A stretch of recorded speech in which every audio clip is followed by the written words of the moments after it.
இப்போ பஃபுடைய நீளத்துக்கு வந்து 4 இன்ச் நான் வந்து மார்க் பண்ணியிருக்கேன். அகலம் வந்து பார்த்தீங்க அப்படின்னா ஒரு 3 இன்ச்சுக்கு தான் நான் வந்து மார்க் பண்ணுறேன்.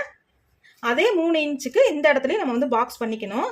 3 இன்ச்சு அகலம், 4 இன்ச்சு நீளம், இந்த மாதிரி நம்ம பாக்ஸ் பண்ணிக்கலாம். இந்த பாக்ஸ் தான் நம்ம வந்து எக்ஸ்ட்ரா பஃப் ஸ்லீவுக்காக எடுத்துருக்கிற அளவு. இந்த இடத்துல இருந்து எப்படி நம்ம மார்க் பண்ணணும் பார்த்தீங்க அப்படின்னா, இந்த மாதிரி ஆம்கோல் ஸ்கேல் எடுத்துக்கலாம். எடுத்துட்டு கரெக்டாக இந்த வளைவை வந்து பார்த்தீங்க அப்படின்னா, ஆம்கோல் ஸ்கேலுடைய வளைவை வந்து இந்த கார்னர்ல இருந்து நம்ம பாக்ஸ் பண்ண கார்னர் வரைக்கும் நம்ம ஆம்கோல் ஸ்கேலை வச்சுட்டு இந்த மாதிரி ஃபர்ஸ்ட் ஒரு மார்க் பண்ணிக்கணும்.